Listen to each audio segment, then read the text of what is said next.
संत रामपाल जी महाराज एक ऐसे महान संत जिन्होंने अपनी सतभक्ति, तत्व ज्ञान, करुणा और सेवा के बल पर समाज में नई मिसाल कायम की है। संत रामपाल जी महाराज की अगुवाई में उनके सभी सतलोक आश्रमों से समाज कल्याण के अद्भुत कार्यों ने समाज को सुनहरे भविष्य की एक नई उम्मीद दिखाई है। संत रामपाल जी महाराज से नाम दीक्षा लेने के बाद लाखों लोगों की लाइलाज बीमारियां जैसे कैंसर, एड्स आदि ठीक हुई। संत जी के ज्ञान से प्रेरित होकर उनके अनुयायियों ने लाखों यूनिट रक्तदान किया। संत जी ने लाखों बहन बेटियों का दहेज मुक्त विवाह करवाया।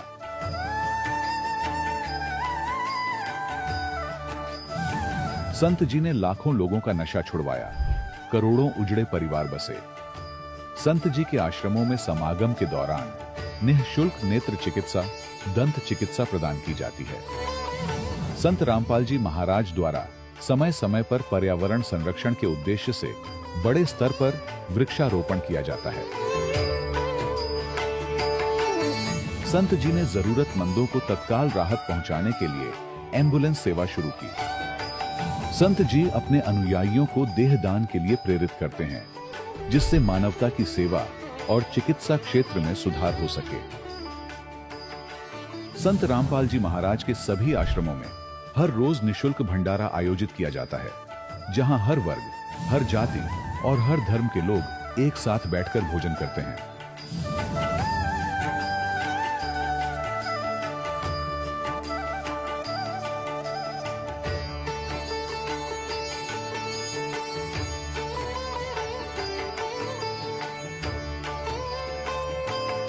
संत रामपाल जी महाराज के आश्रम में हजारों बुजुर्गों को सम्मान और प्यार के साथ जीवन जीने का अवसर मिलता है। उनके खाने, रहने और स्वास्थ्य की पूरी जिम्मेदारी संत रामपाल जी महाराज उठाते हैं।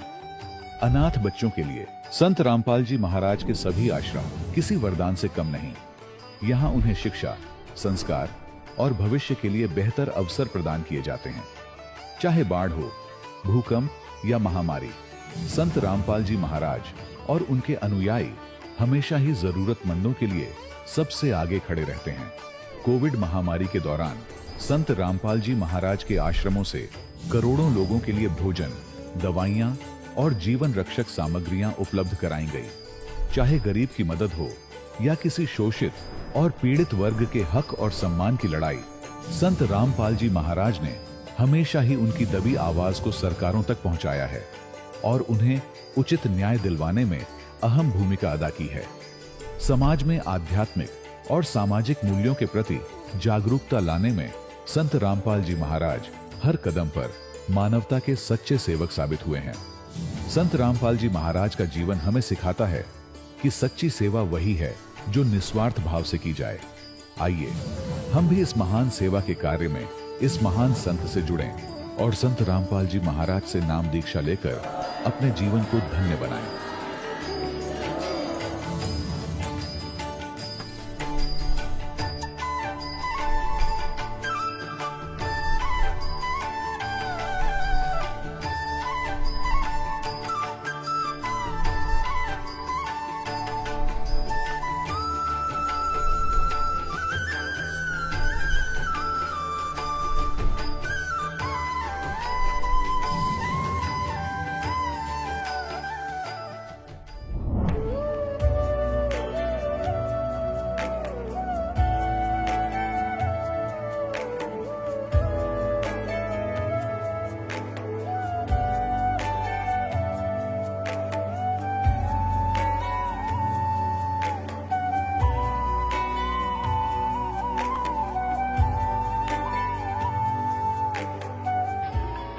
प्रभु राम देव भगवान अल्लाह खुदा ईश आदि नाम एक ही शक्ति के हैं। वो कैसा है, कहां है, कैसे मिलता है, किसने देखा है? ये प्रश्नवाचक चिन्ह पूर्ण रूप से हटाने के लिए अवश्य सुनिए जगत गुरु तत्वदर्शी संत रामपाल जी महाराज के अमृत वचन, सर्व पवित्र धर्मों के पवित्र शास्त्रों के आधार पर। सत साहिब दर्शकों, क्या हो जब कोई व्यक्ति अपने धर्म में प्रचलित भक्ति साधनाओं को ही सुखदायक मानकर पूरी श्रद्धा से अपनाए, लेकिन फिर भी उसे जीवन में ना तो सच्चा सुख मिले और ना ही मानसिक शांति। तो ऐसे में उसका निराश होना और धीरे धीरे उसका विश्वास टूट जाना स्वाभाविक हो जाता है। दर्शकों, ऐसी ही कहानी थी पंजाब के रहने वाले राजेंद्र कुमार जी की। राजेंद्र जी ने अपने जीवन में सभी प्रकार की भक्ति साधनाएं पूरी श्रद्धा और निष्ठा के साथ की, लेकिन इसके बावजूद भी इन्हें अपने जीवन में कई कठिन परिस्थितियों का सामना करना पड़ा। लेकिन दर्शकों, आज राजेंद्र जी का कहना है कि जब से मैंने संत रामपाल जी महाराज की शरण ग्रहण की है, तब से मेरा जीवन पूरी तरह से बदल गया है। अब मैंने परंपरागत प्रचलित शास्त्र विरुद्ध भक्ति को त्याग दिया है। दर्शकों, आखिर राजेंद्र जी वर्षों से की जा रही हिंदू धर्म में प्रचलित साधनाओं को शास्त्र विरुद्ध क्यों बता रहे हैं? आइए जानते हैं इसके पीछे की सच्चाई क्या है। सुनते हैं राजेंद्र जी की कहानी उन्हीं की जुबानी। सर नमस्कार। नमस्कार सर। सर क्या नाम है आपका? मेरा नाम राजेंद्र कुमार है जी। सर कहाँ से आए हो आप? हम गांव खिप्पावाली डिस्ट्रिक्ट और तहसील फाजिलका से आए हैं सर। सर संत रामपाल जी महाराज जी से कब जुड़े आप? हम संत रामपाल जी से 26/10/2013 को जुड़े थे। सर उससे पहले आप क्या भक्ति साधनाएं करते थे? उससे पहले शनिदेव को पूजते थे, शनि चालीसा करना, शनि आरती, जितने शनिदेव के मंदिर थे हमारे शहर में थे, उन सब के मंदिरों में जाना, दाल उड़द प्रसाद वगैरह चढ़ाना। इसके अलावा हम क्षेत्रपाल जी को मानते थे और इसके अलावा हमने मध्य प्रदेश में गुना जिला में अनंतपुर वाले गुरु हैं कोई, उनसे 30 सालों से नाम दीक्षा ले रखी थी जी। सर कौन से पंथ से है वो? वो अनंतपुर वाले बजते हैं जी। सर उन्होंने आपको क्या भक्ति साधनाएं दी? सोहंग दिया था जी। सर उनके द्वारा दी गई भक्ति को करने के बाद आपको क्या लाभ मिला? लाभ तो सर कोई नहीं मिला, नुकसान गिना सकता हूँ जी। सर क्या क्या नुकसान हुआ? मेरी माता जी जब से नाम लिया उन्होंने बचपन से ही, कम से कम ज़्यादा नहीं तो 1 बोरी दवाइयों की खा गए होंगे वो। ठीक है जी। हमारे घर में जो नशा कहीं नहीं होगा वो हमारे घर में नशा था जी। पोस्त हमारे घर में बिकता था जी। दारू हमारे घर में, नशे की गोली और मांस वगैरह जो सब गलत काम होते थे जी, वो हमारे गुरु जो कभी हमको रोकते नहीं थे भी आपने बीड़ी नहीं पीना या मांस नहीं खाना। बस वो कहते भक्ति करो जी, बाकी अपने आप परमात्मा ठीक करेंगे।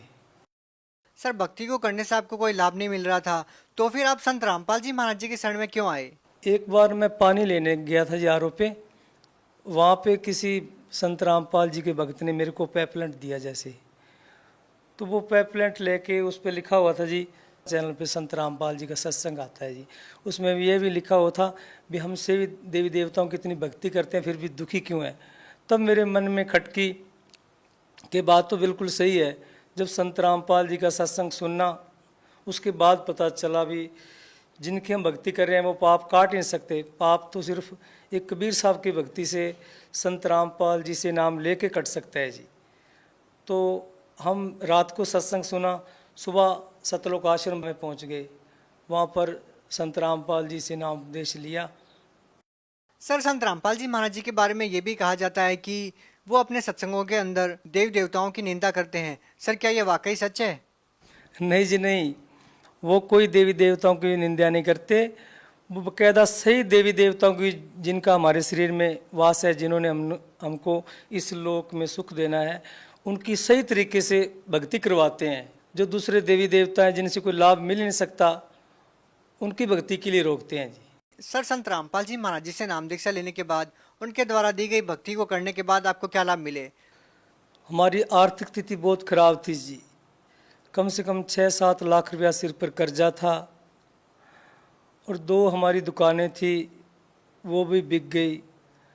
और किसी रिश्तेदार के पास हेल्प मांगने जाते थे तो वो कुछ हेल्प तो करते नहीं थे, उल्टा मजाक करते थे। धीरे धीरे ऐसी पोजीशन आ गई कि हमने जो कर्जा ले रखा था, खाली चेक पे हमने साइन करके दे रखे थे, वो हमको परेशान करने लगे। तो जो हम थोड़ी बहुत ही कमाई करते थे वो सब ब्याज में चली जाती थी। ऐसा समय आ गया कि हमको कोई माचिस भी उधार नहीं देता से। जो डब्बे रसोई में देखते थे, जो भी डब्बा वो खाली, चाय ख़त्म, खांड ख़त्म, आटा ख़त्म, और जिसके पास उधार लेने जाते थे वो कुछ भी नहीं देते थे। तो ऐसा दिल करता था कि कुछ जहर वगैरह खा के मर जाएं, या नहर में कूद जाएं, या कोई गाड़ी की ट्रेन के नीचे आ जाएं अपने आप, ना इन बच्चों को देखेंगे ना आत्मा दुखेगी। हमने सोचा वो पहले ही मुसीबत में है, अगर हमने भी कोई ऐसा कदम उठा लिया तो इनका पीछे से कौन होगा, तो ये परमात्मा मुझे कभी भी माफ़ नहीं करेंगे। और संत रामपाल जी से नाम लेते ही मेरी आर्थिक स्थिति ठीक हो गई। जो 6-7 लाख रुपया कर्जा था वो भी परमात्मा ने, संत रामपाल जी ने साफ़ करवा दिया। और हमारा मकान भी, जो मकान हमने बेचा था उससे भी बढ़िया मकान बनवा दिया। अब हमारे पास 3 मोटरसाइकिल और 1 कार है, और अब हमने 2-2.5 लाख रुपया हमने लोगों से लेना है जी। इसके अलावा जो मेरी पत्नी है उसको टाइफाइड 17 साल से नहीं जा रहा था जी।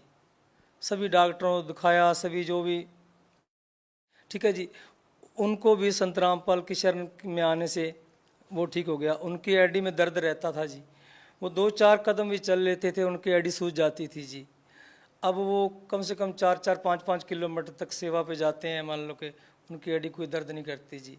इसके अलावा उनके पेट में रसोली थी, वो भी संत रामपाल जी की शरण में आने से रसोली बिल्कुल ठीक है। अब इनको कोई तकलीफ़ नहीं है, बिल्कुल स्वस्थ है जी। इसके अलावा मेरा एक छोटा लड़का था जी, उसको पेशाब की प्रॉब्लम थी जी, बाथरूम की। 10 मिनट में 10 बार पेशाब करता था जी। सभी डॉक्टरों को दिखाया, मेरे को डॉक्टरों के नाम तो याद है नहीं जी, क्यों इतने ज़्यादा पढ़े लिखे तो है नहीं। तो सभी डॉक्टरों को दिखाया, लास्ट कोई लुधियाना DMC हॉस्पिटल है जी, वहाँ पर कहते हैं अभी इलाज है इसका, पर उसके लिए पैसे बहुत चाहिए थे जी। इतने पैसे हमारे पास थे नहीं। तो हमने संत रामपाल जी को प्रार्थना की, और उसके बाद उनकी जो बाथरूम की दिक्कत है वो बिल्कुल ठीक है।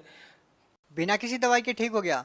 हाँ जी, कोई दवाइयाँ तो पहले ले ही चुके थे संत रामपाल की शरण में आने से पहले, पर जब संत रामपाल जी महाराज की शरण में आए उसके बाद कोई दवाई हमको नहीं लेनी पड़ी।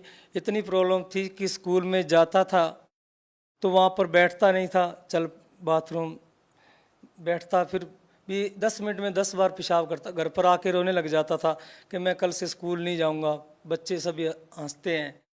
एक उनको ये ऐसे इकला के बोलता था जी, ऐसे पाठ पढ़ते हैं ना स्कूल में, ऐसे करता कितनी, तो वो फिर सभी बच्चे हंसते थे, फिर घर आके रोता था भी मैं स्कूल नहीं जाऊँगा। तो धीरे धीरे गुरु जी की शरण में आए, संत रामपाल जी की शरण में आए। अब बिल्कुल बच्चा वो इतना एक्टिव है जी, 10 फर्स्ट प्राइज़ ले आया स्कूल से, बल्कि हर एक चीज़ में फर्स्ट, पढ़ाई में, गेम में, हर एक चीज़ में फर्स्ट आया। एक हमारा बड़ा लड़का था जी, उसका दिमाग बहुत सुन्ना था जी, बिल्कुल मोटा दिमाग था, जैसे पढ़ता नहीं था जी। स्कूल से डेली उनके नोट आते थे, 20 बच्चे को हम नहीं पढ़ा सकते, ये पढ़ता नहीं, हम बहुत। वो बच्चा जी गुरु जी की, संत रामपाल जी की शरण में आने के बाद आज बहुत अच्छे तरीके से उसने पढ़ाई करके अच्छे नंबर लेके, पहले +2 करके फिर ITI करके अब रेलवे में ट्रेनिंग करके आए हैं। तो उनका भी नौकरी का पूरा चांस है। कहाँ हम इतना परेशान हुए थे भी इसको किसी को दे दें जिसके घर औलाद नहीं है, अभी कम से कम हमें तो परेशान नहीं करेगा जी। सर, आप भगत समाज को क्या संदेश देना चाहते हैं? भगत समाज को यही संदेश देना चाहते हैं, बेनती करना चाहते हैं कि संत रामपाल जी कबीर साहब के चोले में आए हुए हैं, उनकी शरण में जाके उनसे नाम उपदेश लेके अपना कल्याण करवाएं। जी धन्यवाद। Thank you sir. दर्शकों, अभी आपने सुने संत रामपाल जी महाराज से दीक्षा प्राप्त करके सुखी हुए भक्त के अनुभव। अब देखिए जगत गुरु तत्वदर्शी संत रामपाल जी महाराज के मंगल प्रवचन। ब्रह्मा जी से निकल रही रेज के कारण चींटी से लेकर हाथी, रंग से लेकर राजा स्वाभाविक प्रभावित है। सभी प्राणी संतानों उत्पत्ति करते हैं, जीव के बस की बात नहीं। पर ये कर क्यों रहे हैं, ये सत्संग में आपको आज बताएंगे। जैसे श्री विष्णु जी सतगुण के शरीर से ये सतोगुण की रेज निकल रही है, तो भगवान विष्णु के शरीर से निकल रही रेज क्या प्रभाव डालती है हमारे अंदर? मोह, ममता, यानी आपस में भाई बहन का प्यार, माता पिता में का प्रेम, पति पत्नी का संबंध प्रेम, और संपत्ति में मोह। ये जीव के बस का नहीं कि इनसे यू अपने आप हट सके, बिल्कुल नहीं हो सकती। ये मोह नहीं छूट सकता। ये जीव के ऊपर एक विशेष प्रभाव डाल रखा है, और तमोगुण से परिचित हो ही छोटी सी बात पर लट्ठम लट्ठा मृत्यु हो जा, मर्डर हो जाते हैं। तो इस प्रकार यहाँ हम तीनों इन भगवानों के द्वारा प्रभावित हैं।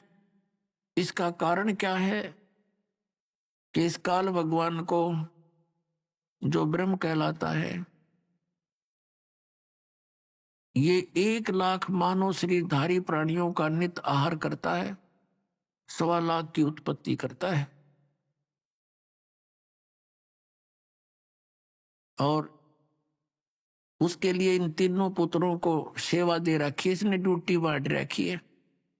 और स्वयं ये गुप्त रहता है ब्रह्मांड के अंतिम छोर में, वहां इसने एक गुप्त स्थान बना रखा है, और वहां ये अपनी पत्नी दुर्गा को साथ रखता है, और जब चाहे उसको यहाँ संसार में भेज देता है। वो सामने दर्शन देती है, ये कभी किसी को दर्शन नहीं देता। इसने प्रतिज्ञा कर रखी है कि मैं कभी भी अपने वास्तविक रूप में किसी के सामने नहीं आऊंगा। आप श्रीमद् भगवद गीता अध्याय नंबर 7 के श्लोक नंबर 24 और 25 में इसने स्पष्ट किया है।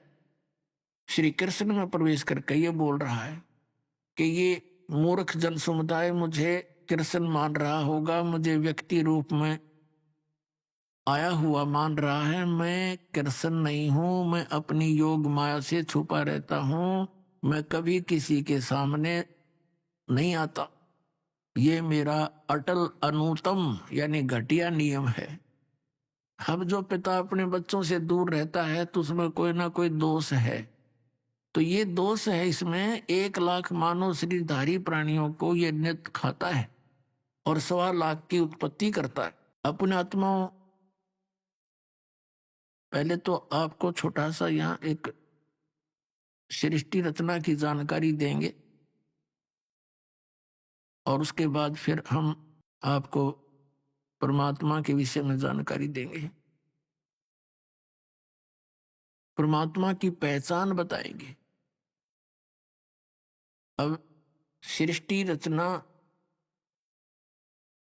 परमात्मा ने स्वयं आकर यथार्थ बताई है, और चारों वेद भी यही गवाही देते हैं कि परमात्मा ही अपने द्वारा रची हुई सृष्टि को ठीक ठीक बताता है, विस्तार के साथ बताता है। तो पुणात्माओं 600 वर्ष पहले परमात्मा ने आकर बताया था, क्योंकि परमात्मा के गुणों में लिखा है कि वो भगवान सतलोक में रहता है, वहां से गति करके आता है, अपनी प्यारी आत्माओं को मिलता है। तो उनमें से किन किन को मिले थे? आदरणीय धर्मदास साहिब जी, आदरणीय मुल्कदास साहिब जी, आदरणीय नानक साहिब जी, आदरणीय दादू साहिब जी, आदरणीय गरीबदास साहिब जी, गांव छुड़ानी जिला दद्दर हरियाणा वाला, आदरणीय घीसा दास साहिब जी, गांव खेखड़ा जिला मेरठ और उत्तर प्रदेश वाले।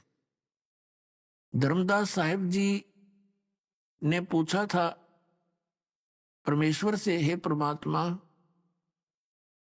हम किस कारण से यहाँ काल के जाल में फंसे हैं और ये सृष्टि रचना कैसे हुई परमात्मा आपने? तब परमात्मा ने क्या बताया था? धर्मदास ये जग बोराना, कोई न जाने पद निर्वाणा, यही कारण मैं कथा पसारा, जग से कहिए एक राम नियारा।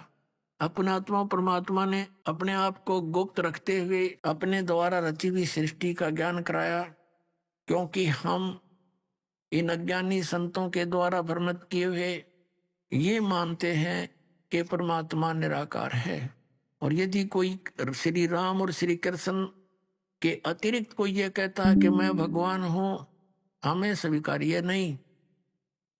ऐसा था और इसी प्रकार मुसलमान धर्म के अंदर कोई ये कहे कि हजरत मोहम्मद के बाद कोई ये कहे मैं खुदा का रसूल हूं, उन्हें मानने नहीं। इसलिए परमात्मा ने अपनी जानकारी को इसी तरीके से दिया कि ताकि इनका गला उतर जा, किसी प्रकार ये सुन ले। अपने आत्मा 600 वर्ष पहले परमात्मा कबीर जी ने वो ज्ञान बताया था, सृष्टि रचना बताई थी, पुराणों वेदों और गीता जी का ज्ञान बताया था। लेकिन इन अज्ञानी ऋषि महर्षि आचार्यों ने परमात्मा के इस ज्ञान को हम तक आने नहीं दिया। ये कह करके इन्होंने परमात्मा से दूर कर दिया हमारे को कि कबीर अशिक्षित है, ये क्या जाने इन वेदों और गीता के गूढ़ रहस्यों को। ये जो बोल रहा है कि ब्रह्मा विष्णु महेश के जन्म मृत्यु होती है, इसके माता पिता हैं, ये झूठ बोलता है।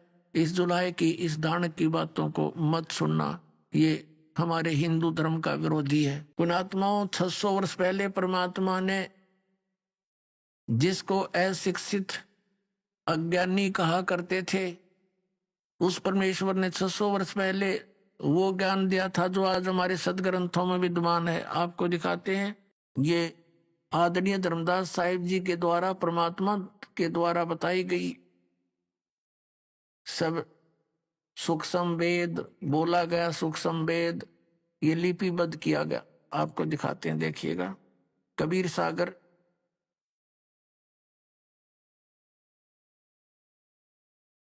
ये संपूर्ण 11 भाग। हेमराज श्री कृष्णदास प्रकाशन बंबई। ये कबीर पंथियों के द्वारा ही संशोधित है। कबीर पंथी भारत पथिक स्वामी युगलानंद विहारी द्वारा पुरस्कृत। मुद्रक में प्रकाशक हैं खेमराज श्री कृष्णदास, अध्यक्ष श्री वेंकटेश्वर प्रेस, खेमराज श्री कृष्णदास मार्ग मुंबई। ये है ज्ञान बोध, पृष्ठ नंबर 21 पे आपको सुनाते। ये बोध सागर इसका खंड है, ज्ञान सागर इसका अध्याय है, 21 पृष्ठ पे। धर्मदास ये जग बोराना, कोई न जाने पद निर्वाणा। निर्वाणा माने निर्वाण पद को कोई नहीं जानता, मोक्ष मार्ग को। ये सब संसार विचलित है। धर्मदास ये जग बोराना, कोई न जाने पद निर्वाणा। यही कारण मैं कथा पसारा, जग से कहिए एक नाम नियारा। ये राम है। अब कबीर सागर में क्या है, ये 600 वर्ष लगभग पुराना हो गया ग्रंथ, और इसमें कबीर पंथियों ने जो भी उनकी बुद्धि ने काम किया उस तरह कुछ अक्षरों में फेर बदल कर दिया।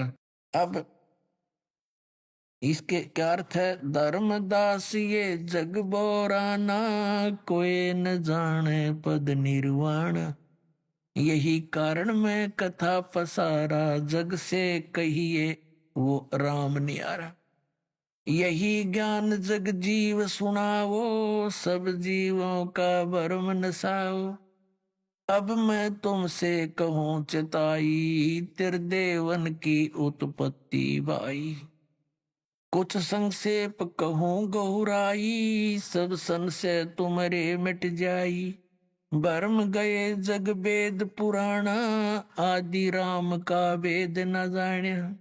राम है ये। राम राम सब जगत बखाने, आदि राम कोई बिरला जाने। आदि राम सनातन परमात्मा। ज्ञानी सुने सो हृदय लगाई, मूर्ख सुने तो गम ना पाई। परमात्मा कबीर परमेश्वर जी धर्मदास जी से कह रहे थे कि भाई अब जो ज्ञान मैं देने जा रहा हूं तुझे, ब्रह्मा विष्णु महेश की जन्म तिथि बताऊंगा तेरे को, और बुद्धिमान होंगे तो इन प्रमाणों को देखकर तुरंत मान लेंगे, और भाई मूर्ख होंगे वो प्रमाण देख के भी नहीं मानेंगे। तो आप बुद्धिमान हो धर्मदास, समझना इन संकेतों को। क्या कहते हैं? ज्ञानी सुने सो हृदय लगाई, मूर्ख सुने तो गम ना पाई। क्या बताने चले हैं भगवान। माँ अष्टंगी पिता निरंजन, ये जमदारुण वंशन अंजन। पहले कीन निरंजन राई, पीछे से माया उपजाई। माया रूप देख अति शोभा, देव निरंजन तन मन लोभा। कामदेव धर्मराय सताए, देवी को तुरंत दर खाए। पेट से देवी करी पुकारी, हे साहेब मोहे करो उबारी। टेर सुनी ता सतगुरु आए, अष्टंगी के बंद छुड़वाए। धर्मराय को हिकमत कीना, नख रेखा से भग कर लीना। धर्मराय करे भोग विलासा, माया को रही तब आशा। तीन पुत्र अष्टंगी जाए, ब्रह्मा विष्णु शिव नाम धराए। तीन देव विस्तार चलावे, इनमें यो जग धोखा खावे। पुरुष गम कैसे को पावे, काल निरंजन जग भरमावे। तीन लोक अपने सुत दीना, सुन निरंजन बासा लीना। अलख निरंजन सुन ठिकाना, ब्रह्मा विष्णु शिव भेद न जाना।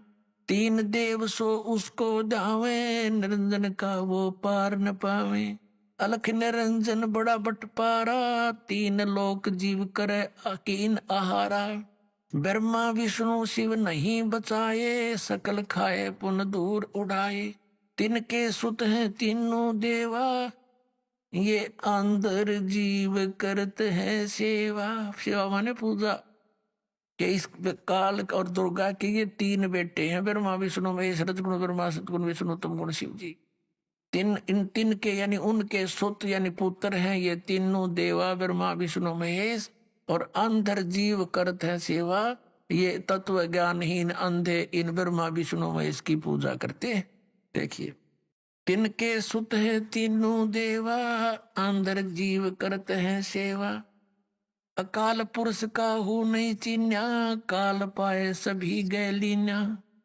तीन देव और असुर अवतारा, ताको वजह सकल संसारा। तीन गुणों का ये विस्तारा, धर्मदास मैं कहूँ पुकारा। गुण तीनों की भक्ति में ये भूल पड़ो संसार। कहे कबीर निज नाम बिनो कैसे उतरे पार। अपना आत्माओं, धर्मदास जी पवित्र हिंदू धर्म में जन्मे थे। श्री विष्णु और श्री शंकर भगवान, श्री कृष्ण जी, रामचंद्र जी के एक विशेष भगत थे। और जैसा भी उसके गुरु रूपदास जी ने मार्गदर्शन कर रखा था, उसके आधार से वो दृढ़ होकर इन्हीं भगवानों पर लगे हुए थे। और ये जानकर लगे हुए थे ये अजरो अमर है, सर्वेश्वर है, महेश्वर है। लेकिन जब परमात्मा ने धर्मदास जी को सचखंड दिखाया, सचखंड से फिर वापस छोड़ा, जैसे आदरणीय गरीबदास साहिब जी को लेकर गए थे, फिर वापस छोड़े। 10-12 घंटे के बाद आंखों देखा हाल, फिर गरीबदास साहिब जी ने बोला। और आदरणीय नानक साहिब जी को भी ऐसे बेई नदी से अंतर्धान करके सचखंड लेकर गए थे। 3 दिन में उनको वापस छोड़ा। ऐसे आदरणीय धर्मदास साहिब जी को भी परमात्मा सचखंड लेकर गए थे, फिर वापस आकर छोड़ा था। तब धर्मदास जी ने कहा था, ये भगवान परमात्मा तो आप हो, और ये वेदों में और पुराणों में ब्रह्मा विष्णु महेश को अजरो अमर लिख रखा है, सबका मालिक लिखा हुआ है, इनके कोई माता पिता नहीं। तो धर्मदास ने कहा, हे परमात्मा फिर तो ये वेद और कतेब सब झूठे हैं, हमें तो निराकार भगवान बताया। तो आप या तो सब कुछ सारे ही साकार हैं, ब्रह्मा विष्णु महेश साकार है, यो निरंजन काल साकार है, और मालिक आप भी साकार है, मनुष्य दृश्य है। तब परमात्मा ने कहा था, धर्मदास ये वेद कतेब झूठे नहीं भाई, ये झूठे हैं जो समझे नहीं। ये तेरे गुरुजी झूठे हैं, आचार्य शंकराचार्य, इन्हें कख नहीं पता भक्ति मार्ग का। ये ब्रह्मा विष्णु महेश की भक्ति बतावे, इनको अजरो अमर बतावे और सर्वेश्वर बतावे, इन्हीं को नारायण परमात्मा बता रहे हैं। और इनके इतिहास में लिखा है कि इन तीनों गुणों की भक्ति नहीं करनी चाहिए।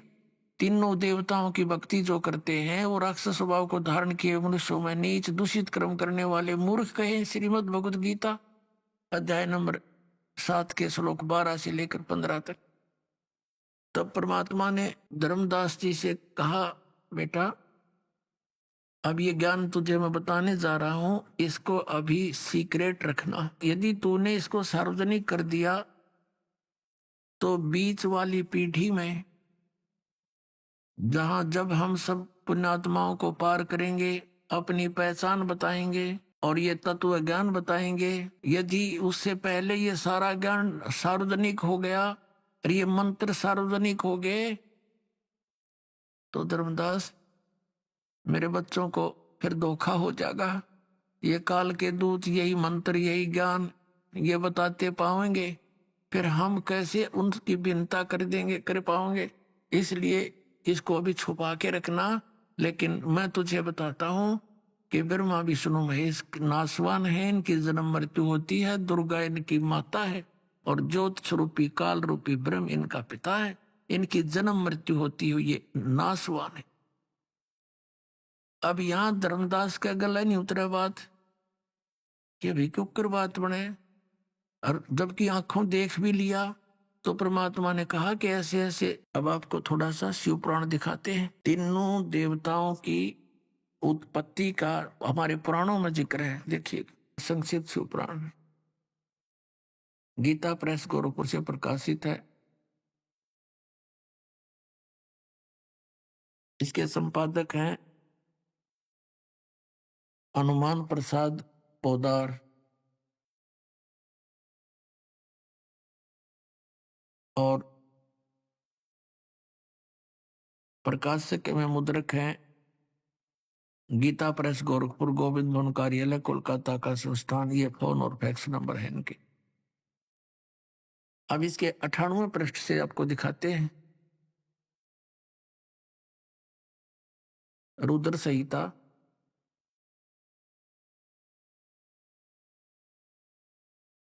संक्षिप्त शिव पुराण 98 पृष्ठ के नीचे से लेते हैं। ये 5वां अध्याय समाप्त हुआ रुद्र संहिता का। अपने पुत्र नारद की यह बात सुनकर लोक पिता में ब्रह्मा वहां इस प्रकार बोले। यहां शुरू हो गया 6ठे चैप्टर में 99वें पृष्ठ पे।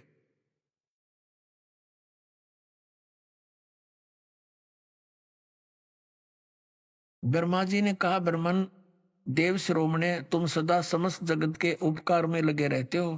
तुमने लोगों के हित की कामना से बहुत उत्तम बात पूछी है। जिस समय चराचर जगत नष्ट हो गया था, सब जगह जल ही जल था, कुछ भी ना था। उस समय तत् सद्ब्रह्म इस श्रुति में सत सुना जाता है, एकमात्र वही शेष था। अब देखना 100 पृष्ठ पे शिव पुराण 100 पृष्ठ पे जिस परब्रह्म के विषय में, ये इसको परब्रह्म कहते हैं काल को, जिस परब्रह्म के विषय में ज्ञान और अज्ञान से पूर्ण युक्तियों द्वारा इस प्रकार विकल्प किए जाते हैं, कुछ ज्ञान कुछ अज्ञान, यानी सच्चा झूठा। उसने कुछ काल के बाद द्वितीय की इच्छा प्रकट की, उसके भीतर एक से अनेक होने के संकल्प उदित हुए। तब उस निराकार परमात्मा ने अपनी लीला शक्ति से अपने लिए मूर्ति यानी आकार की कल्पना की। जो मूर्ति रहित परम ब्रह्म है उसकी मूर्ति ये भगवान सदाशिव है। अर्वाचीन और प्राचीन विद्वान उन्हीं को ईश्वर कहते हैं। उस समय एकाकी रहकर स्वेच्छानुसार विहार करने वाले सदाशिव ने अपने विग्रह से स्वयं ही एक स्वरूप भूता शक्ति की सृष्टि की। अब ये तो ब्रह्मा बोल रहा है, कुछ परमात्मा से सुना हुआ ज्ञान, कुछ अपनी अटकलबाजी। वास्तविकता ये थी कि काल ने दुर्गा को खा लिया था, शक्ति को परमात्मा ने इसके पेट से निकाली थी और फिर ये उनको सतलोक से निष्कासित कर दिया था। ये मिलता जुलता ज्ञान परमात्मा से सुना हुआ, क्योंकि परमेश्वर ने आके कबीर जी ने इस ब्रह्मा जी को, विष्णु जी को, शिव जी को ये ज्ञान सुनाया था, पर इन्होंने स्वीकार नहीं किया। काल के दबाव था, अपने पिता के प्रभाव से। अब देखिएगा, अपने विग्रह से स्वयं एक स्वरूप भूता शक्ति यानी स्त्री की सृष्टि की, जो उनके श्रीअंग से कभी अलग होने वाली नहीं थी। उस पराशक्ति को प्रधान प्रकृति, प्रधान भी दुर्गा को कहते हैं, प्रकृति भी दुर्गा को कहते हैं, और गुणवती माया बुद्धि तत्व की जननी तथा विकार रहित बताया। वह शक्ति अंबिका कही गई है। उसी को प्रकृति, दुर्गा को प्रकृति भी कहते हैं, ये सदग्रंथों में लिखा है। सर्वेश्वरी त्रिदेव जननी, तीनों देवताओं की उत्पन्न करने वाली, ब्रह्मा विष्णु महेश की माता, नित्य और मूल कारण भी कहते हैं, सदाशिव द्वारा प्रकट की गई उस शक्ति के 8 भुजाएं हैं। कंसेप्ट क्लियर हुआ? ये दुर्गा इसके पेट से निकली थी। परमात्मा ने सच्चाई बता रखी है कि पेट से देवी करी पुकारा, हे साहेब मेरा करो उबारा, टेर सुनीता हम आए और अष्टंगी का बंध छुड़वाए। अब देखो, वो उसकी 8 भुजाएं हैं। नाना प्रकार के आभूषण उसके श्रीअंग की शोभा बढ़ाते हैं। वह देवी नाना प्रकार की गतियों से संपन्न है और अनेक प्रकार के अस्त्र शस्त्र धारण करती है। एकाकिनी होने पर भी वह माया संयोग वसात अनेक हो जाती है।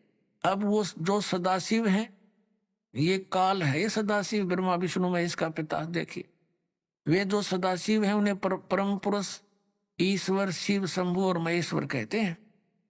अब हम 101 पृष्ठ पर आ गए हैं इस रुद्र संहिता का। वे अपने सारे अंगों पर भस्म रमाए रहते हैं। ये काल क्या करता है? कभी तो विष्णु रूप धारण कर लेता है, कभी शिव रूप धारण कर लेता है, कभी ब्रह्मा रूप धारण कर लेता है। तो जो उसको शिव रूप में देखते हैं तो उन्होंने शिव पुराण बना दी, जिसने विष्णु रूप में देखा उसने विष्णु पुराण बना दी, और साथ में ब्रह्मा विष्णु महेश की स्थिति भी साथ लिख दी। तो ये उनसे अलग है। देखिएगा, वे अपने सारे अंगों पर भस्म रमाए रहते हैं। उन काल रूपी ब्रह्म ने काल रूपी ब्रह्म को ज्योत स्वरूपी निरंजन कहो। एक ही समय शक्ति के साथ है ये शिवलोक नामक अक्षेत्र का निर्माण किया। उस उत्तम अक्षेत्र को काशी कहते हैं। वह परम निर्वाण और मोक्ष का साधन है, जो सबसे ऊपर विराजमान। वे प्रिया और प्रियतम, जो पति और पत्नी रूप में शक्ति और शिव, दुर्गा और ये काल रूपी ब्रह्म आपने पढ़ लिया। ये दुर्गा और काल, प्रकृति और काल, जो परमानंद स्वरूप है, उस मनोरमा क्षेत्र में नित्य निवास करते हैं। मुने शिव और शिवा ने प्रलय काल में भी कभी उस क्षेत्र को अपने सानिध्य से मुक्त नहीं किया। दुर्गा और काल ने, यानी शिवा दुर्गा, शिव ये काल ब्रह्म। देवर से एक समय आनंद मन में रमण करते हुए शिवा और शिव के मन में, दुर्गा और इस काल रूपी ब्रह्म के मन में यह इच्छा हुई कि किसी दूसरे पुरुष की सृष्टि करनी चाहिए, जिस पर यह सृष्टि का संचालन महान भार रखकर हम दोनों केवल काशी में रहकर सभी इच्छा अनुसार विचरे और निर्वाण धारण करें। ऐसा निश्चय करके शक्ति सहित सर्वव्यापी परमेश्वर शिव ने अपने वाम भाग के 10वें अंग पर अमृत मल दिया, यानी पति पत्नी व्यवहार किया। फिर तो वहां से एक पुरुष यानी एक पुत्र की उत्पत्ति हुई। 102 पृष्ठ पे रुद्र संहिता पढ़ रहे हम। शिव ने कहा, वत्स बेटा, व्यापक होने के कारण तुम्हारा विष्णु नाम विख्यात हुआ। अब विष्णु की उत्पत्ति होगी दुर्गा और काल से। पुराण बता रहे हैं। और ये नकली शंकराचार्य आचार्य इनका कोई माता पिता नहीं, तो अजरो अमर है। ये टीचर कहाँ है हमारे धर्म गुरु, जिनको अपने सिलेबस का ज्ञान नहीं। तो इन्होंने तो हमें पूरे समाज को डबोने का काल से ठेका ले रखा था। अब ये 6ठा अध्याय समाप्त हुआ। यहां से हमने पढ़ लिया। अब इसके ये 7वां अध्याय है। यहाँ पर ब्रह्मा जी कहते हैं, ब्रह्मा जी ज्ञान दे रहे हैं। ब्रह्मा जी कहते हैं देवर से अपने पुत्र नारद को बता रहे हैं। तत्पश्चात यानी उसके पश्चात कल्याणकारी परमेश्वर शाम सदाशिव ने पूर्ववत प्रयत्न करके, जैसे विष्णु उत्पन्न किया था दुर्गा के संयोग से, पति पत्नी व्यवहार से, तो मुझे अपने दाहिने अंग से उत्पन्न किया। अपने आत्माओं यहाँ स्पष्ट हो गया कि ब्रह्मा और विष्णु की उत्पत्ति होगी दुर्गा और काल से। ये इनके पिता हैं, ये हमारे पुराण बता रहे हैं। और 5500 वर्ष हो गए इन पुराणों को लिपिबद्ध हुए। और इन हमारे धर्म गुरुओं ने सिर पर धर के घूमा करते हैं और कहते थे हम इन्हीं के पुराणों के आधार से आपको ज्ञान बता रहे हैं और पुराणों को सत्य मानते हैं। वेदों के आधार से ज्ञान बताते हैं, श्रीमद् भगवद गीता के आधार से भक्ति विधि बताते हैं। इनने सारा उल्टा पाठ पढ़ा रखा है। नाम वेदों गीता पुराण का लेते, ज्ञान लोक वेद सुनाया करते, दंत कथा सुना दी। अब आपको दिखाते हैं। अब यहां अनुवाद करता विचलित हो गया कि शिव से शिव की उत्पत्ति कैसे दिखाओ। यहां तो कर गया गोल मोड़। कहते हैं चोर चुरावे तुमबड़ी गाड्डे पानी में, वो गाड्डे हुआ ऊपर आवे नो सच्चाई छानी ना। यहां देखिएगा संक्षिप्त शिव पुराण और ये पृष्ठ नंबर 110 9वां अध्याय रुद्र संहिता का। यह लिखा कि इस प्रकार ब्रह्मा विष्णु और रुद्र इन तीन देवताओं में गुण है, परंतु शिव जो इनका पिता काल रूपी ब्रह्म गुणातीत माने गए। ये हो गए चार, ब्रह्मा विष्णु रुद्र और ये शिव, ये काल। अब यहाँ कंसेप्ट थोड़ा सा क्लियर नहीं हो पाया, और थोड़ा सा करेंगे। एक बार ब्रह्मा और विष्णु का इस बात पर युद्ध हो गया। ब्रह्मा जी कहते मैं तेरा बाप, विष्णु कहते मैं तेरा बाप, दोनों का झगड़ा हो। इनके पिता ने, इस काल रूपी ब्रह्म ने इनके बीच में एक पिलर स्तंभ खड़ा कर दिया तेजों में। तो ये लड़ना तो भूल गए, उसका और छोर खोजने के लिए चक्कर में पड़ गए। फिर ये खुद आ गया शिवजी रूप धारण करके, अपने पुत्र शिव का रूप धारण करके। फिर इनसे क्या कहने लगा ये थोड़ा दिखाते आपको। फिर आज क्या जो सत्संग अब शुरू होगा, ये देखिएगा। वेदवेश्वर संहिता संक्षिप्त शिव पुराण और 24 पृष्ठ पे ये ब्रह्मा और विष्णु का ये लड़ाई हो रही थी, इनके बीच में ये स्तंभ खड़ा कर दिया। फिर ये स्वयं आकर प्रकट हो गया। तो यहाँ क्या कहने लगा, ये 25 पृष्ठ पे ब्रह्मा और विष्णु ने पूछा प्रभु सृष्टि आदि 5 कृत्यों के लक्षण क्या हैं, यह हमें बताने, दोनों को बताएं। भगवान शिव बोले, यो काल रूपी ब्रह्म बोला, सदा शिव जिसको कहते हैं, मेरे कृत्यों को समझना अत्यंत गहन है, तथापि मैं कृपा पूर्वक तुम्हें उनके विषय में बता रहा हूं। अभी आपने सुने संत रामपाल जी महाराज के मंगल प्रवचन। आइए अब सुनते हैं संत रामपाल जी महाराज से नाम दीक्षा लेकर सतभक्ति करके अद्भुत लाभ प्राप्त करने वाले अनुयायी के विचार। दर्शकों, जरा सोचिए, कोई व्यक्ति पूरी श्रद्धा से जीवन भर पूजा पाठ और व्रत करता रहे, लेकिन फिर भी कोई लाभ ना मिले और समस्याएं बढ़ती जाएं, तो क्या यह स्वाभाविक नहीं है कि वह सोचने लगे, क्या मेरा भक्ति मार्ग सही भी है? दर्शकों, ऐसी ही कहानी थी उत्तर प्रदेश की रहने वाली शशि बालाजी की। शशि बालाजी का जीवन बचपन से ही पूजा पाठ और भक्ति में बीता। कभी बाबा के ताबीज तो कभी टोटके, हर उपाय आजमाए, लेकिन ना बीमारियां रुकी, ना दुख कम हुए। सबसे बड़ा झटका तब लगा जब बेटे का असमय निधन हो गया। घर की आर्थिक स्थिति भी टूट गई और जीवन दुख व अंधकार से भर गया। लेकिन दर्शकों, आज शशि बालाजी का कहना है कि जब से मैंने संत रामपाल जी महाराज की शरण ली है और उनके द्वारा बताए भक्ति मार्ग को अपनाया है, तब से मेरे जीवन में अनेकों प्रकार के लाभ हुए हैं।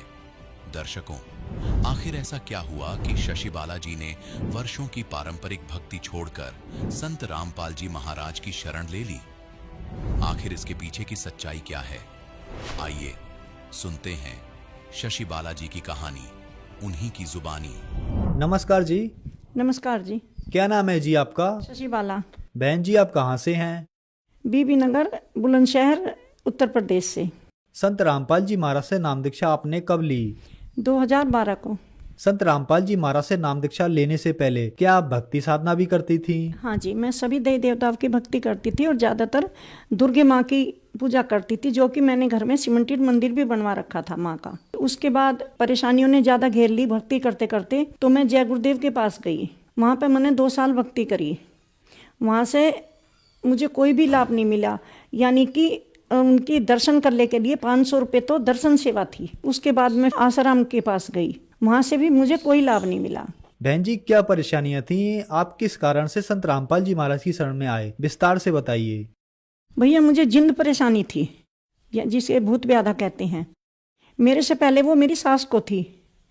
वो सास पे परेशानियां बहुत आती थी, रोती थी, वे अंधी कर दी थी इन चीज़ों ने। बहुत सारे जैसे हमारे समाज में देवता बोलते हैं पितरों को, उनके स्थान बनवा रखे थे कि मतलब मेरे पितर दुखी कर रहे हैं मुझे। कभी वे गंगा स्नान जाती थी, कभी वे मतलब कथा करवाती थी, बहुत ही इन ड्रामों में पड़ी रहती थी। तब मैं इन चीज़ों पर विश्वास नहीं करती थी, लेकिन जब वे रेल एक्सीडेंट से एक्सपायर हो गई, उन चीज़ों ने मतलब उनको वे ख़त्म कर दी।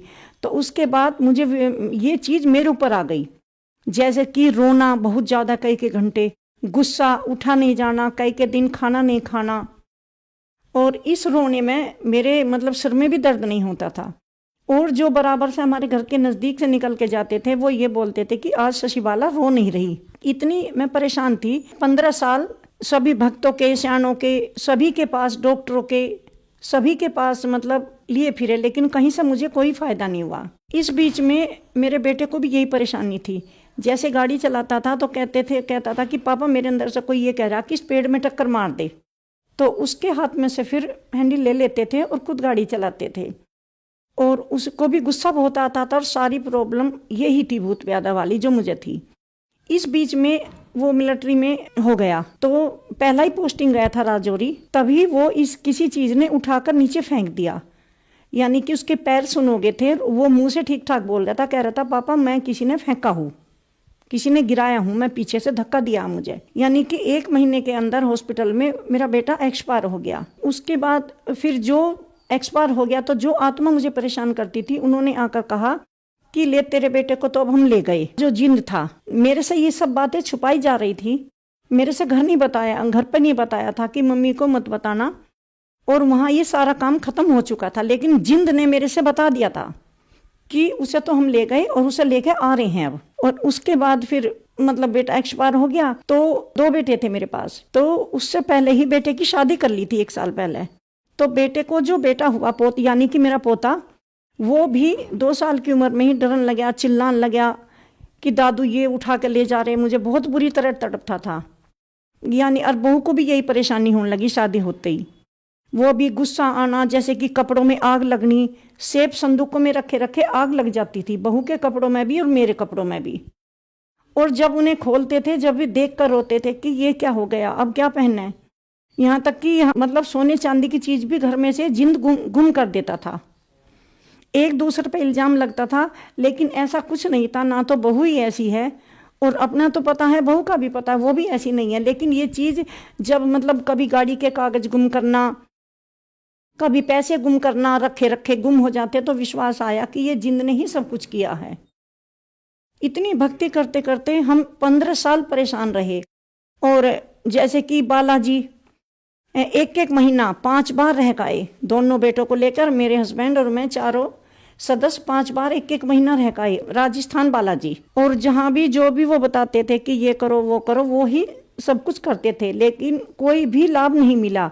वहाँ से भी इसी तरह रोती हुई, बिलखती हुई मुझे लेकर आए बेहोशी हालत में। और आने के बाद फिर कहा कि एक रतरोई मंदिर है, वहाँ काली का मंदिर है, वहाँ बाबा हैं, वो छड़ी लगाते हैं और वहाँ जाके ठीक हो जाएगी। वहाँ मुझे लेकर गए। वहाँ करीब मैं 2 महीने रही, जिसमें वहाँ कमरा भी किराए पे मिलता था और खाने पीने का भी अपना सब खर्च था। और 1 प्लेट में पूजा पाठ के सामान चढ़ते थे और उसमें 100 रुपये से कम दान नहीं रखा जाता था। और इसके बावजूद भी वहाँ विदाई होती थी, थोड़ा सा आराम होते ही कहते थे कि अब विदाई कर दो, आते जाते रहना, ठीक हो जाओगे। तो जो भक्त वापस आते थे, मतलब दोबारा फिर बीमार होकर, जब मैं 2 महीने रही तो इस बीच में बहुत भक्त आए।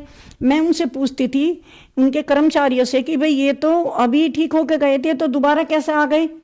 तो उनके कर्मचारी बोलते थे कि इन्होंने विदाई अच्छी नहीं करी, इसलिए इन्हें दोबारा परेशानी आ गई। विदाई ये होती है कि थोड़ा सा आराम कर दो, उसके बाद नगद कैश दिया जाता है।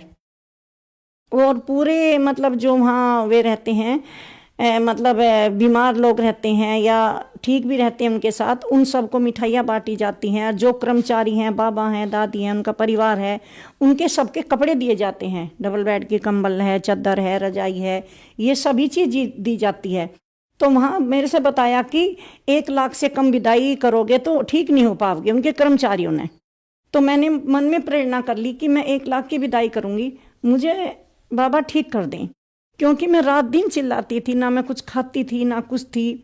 मेरे शरीर में हड़कल करते थे ये चीज़, बुरी तरह हाथ पैर पीटती रहती थी। कई बार तो उन्होंने मुझे मंदिर के पीछे खेत थे वहाँ भी ले जाकर डाल दिया, खूब डंडा बजाया। मेरे सारे मतलब वे जहाँ से गेहूं कटते हैं शरीर में घुस गए। बहुत ही भैया मैं बता नहीं सकती, इतनी बुरी हालत होगी कि वो दिन आज याद आते हैं तो शरीर कांप उठता है। फिर वहाँ से भी विदाई करवाने के बाद मुझे वही समस्या, थोड़ा सा आराम हुआ। उन्होंने विदाई की कह दी कि पहले विदाई करो, जब ठीक होगे। विदाई कर दी। विदाई के बाद मैंने बोला कि बाबा मुझे तो यही समस्या सारी फिर हैं। तो उन्होंने फिर मेरे पर डंडा बजाना शुरू कर दिया कि तू जानबूझ के कर रही है। इसके बाद कहने लगे कि आते जाते रहना और ठीक हो जाओगे। वहाँ से मैं और मेरे हस्बैंड और मेरा बेटा तीनों इतनी बुरी स्थिति में निकले रोते हुए कि अब कहाँ जाएं, क्या करें। अब इसके बाद फिर मुझे बदायूं ले गए। किसी ने बोला था कि बदायूं में 40 दिन का चिल्ला होता है, आप वहाँ ले जाइए, वहाँ ठीक हो जाओगे। वहाँ भी 40 दिन का चिल्ला कराया। जैसे कि मुसलमानों के मीर पीर मजहार ये होते हैं सब, जो भी जिसने चादरें चढ़ाना वो बताया, जो भी दान पुण्य बताया वो भी किया। वहाँ से भी कोई लाभ नहीं मिला। फिर गया जी पिंड दान करे, पिंड दान कर आए, पितरों के सबके कपड़े देखाए, वहाँ से भी कोई लाभ नहीं मिला। उधर से रोना तो मेरा बंद हुआ ही नहीं, ऐसी रोती और चिल्लाती आऊँ थी कि रास्ते में जो भी मिलते थे सब हंसते थे मुझे देख के। उसके बाद फिर गया जी से भी कोई आराम नहीं लगा। अब फिर हम जय गुरुदेव के यहाँ गए कि किसी ने बताया कि गुरु बना लो, वहाँ से ठीक हो जाओगे। पहले उनके सत्संग भी सुनने लगी जो आसपास में होते थे, और वहाँ लेके गए मुझे जो जय गुरुदेव में भैया थे। वहाँ जय गुरुदेव से नाम लिया। नाम लेने के बाद मतलब उन्होंने कहा कि यहाँ सेवा करो, जितनी सेवा करोगे उतने ही कर्म कटेंगे। तो वहाँ जैसे जून का महीना था, जैसे गेहूँ कटने और खेतों में खाद डालना और जो भी वहाँ काम होता था वो सारा किया। खेतों में से सब्जी निकालनी, आलू निकालने, और इतना करने के बाद भी शाम को खाना होटल से खाना पड़ता था, और दूध भी चाय के लिए मोल लेना पड़ता था। कहीं पंखे नहीं थे तो बोला कि गर्मी लगे, तो आपस में सब कहने लगे कि पंखा लगा लो। वहाँ वो सुविधा भी करी, लेकिन वहाँ तो रुक ही नहीं पाते थे, खेतों में ही रहते थे सारा दिन। अब वहाँ से मैं बीमार होकर आती थी बहुत बुरी तरह, 2.5-3 साल तक जुड़ी रही। हाँ, जय गुरुदेव ने बोला, मैंने कही बाबा मुझे तो आराम नहीं लग पा रहा, वही स्थिति है मेरी, कि सोना दान करो। जय गुरुदेव ने सोना जो चोटी में लगाया जाता है, सोने की चोटी है, उसमें सोना दान करो जब ठीक होगी। तो मैंने जय गुरुदेव से बताया, बाबा मुझे सपने में ऐसा बोला। तो उन्होंने कहा कि हाँ सोना दान करो जब ठीक होगी। तो जो मैंने कानों में कुंडल पहन रखे थे वो मैंने निकाल के उनके हाथ में दे दिए। उससे भी मतलब किसी तरह का कोई मुझे फर्क नहीं पड़ा। यहाँ तक कि मैं घर आकर मुझे 20-20 बोतल ग्लूकोज की लगती थी, इन्फेक्शन बन के आता था गर्मी की वजह से, और सारे इस पूरा शरीर मतलब इतनी तरह छाले हाथों में पैरों में।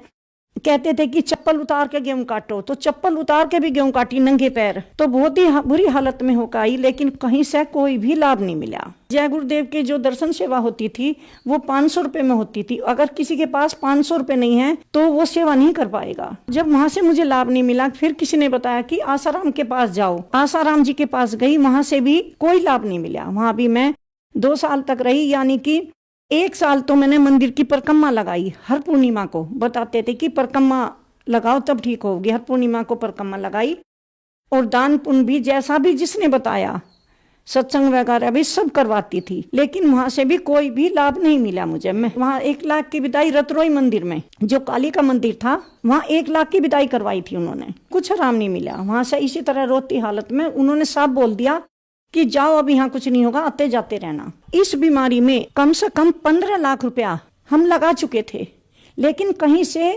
कोई भी राहत नहीं मिली, बढ़ती ही चली गई।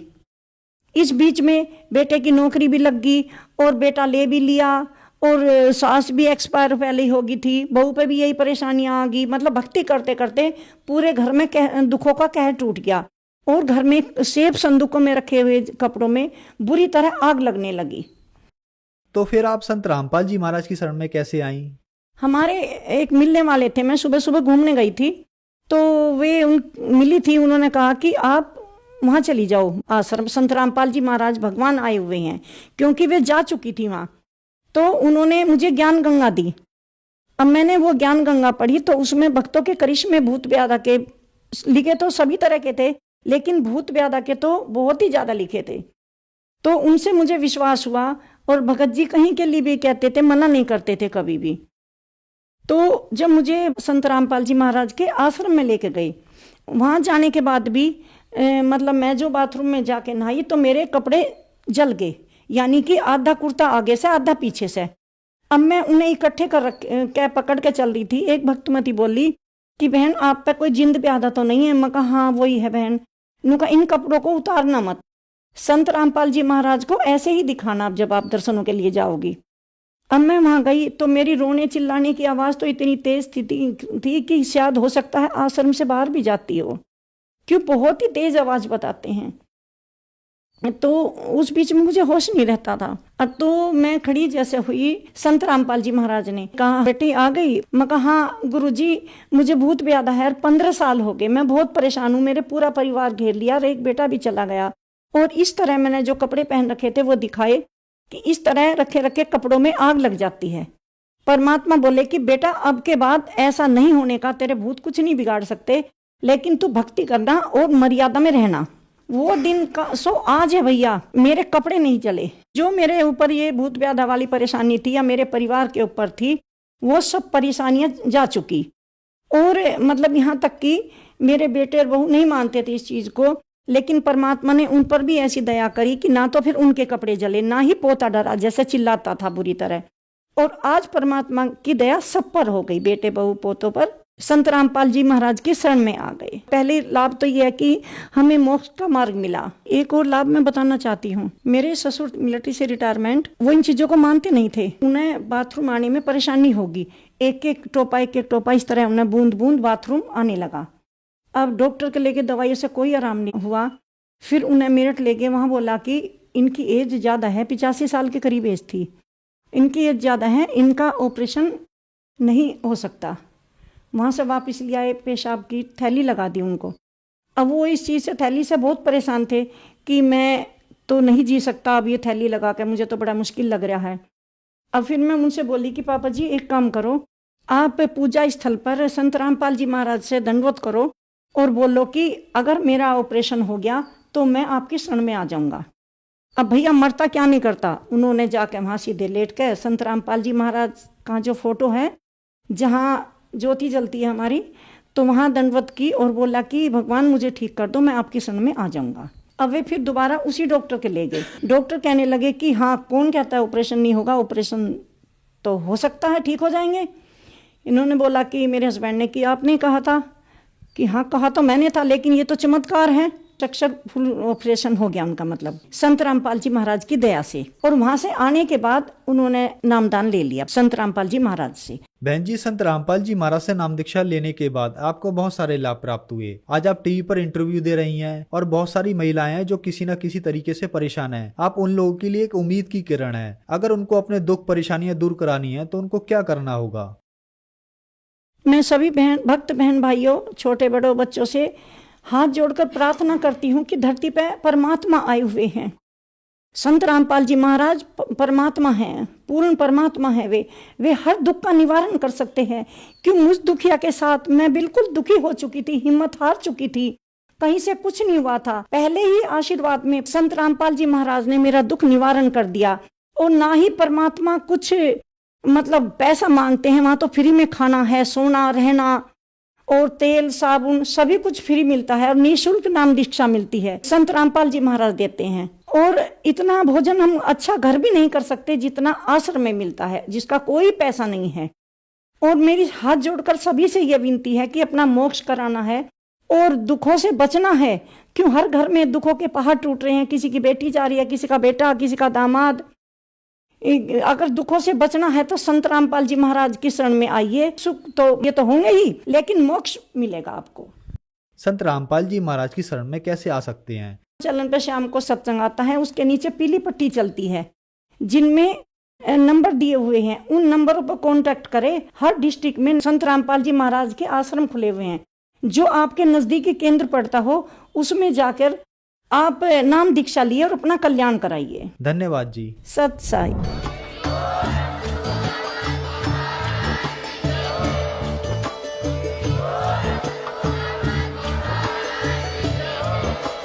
आप सुन सुन रहे थे जगत गुरु तत्वदर्शी संत रामपाल जी महाराज जी के मंगल प्रवचन। अधिक जानकारी के लिए विजिट कीजिए हमारी वेबसाइट www.jagatgururampalji.org। संत रामपाल जी महाराज जी के शुभ आशीर्वाद से पूरे विश्व भर में 500 से भी ज्यादा नाम दीक्षा केंद्र हैं, जिन पर संत रामपाल जी महाराज जी द्वारा ऑनलाइन निशुल्क नाम दीक्षा दी जा रही है। अपने नजदीकी नाम दीक्षा केंद्र का पता करने के लिए संपर्क करें 8222880541।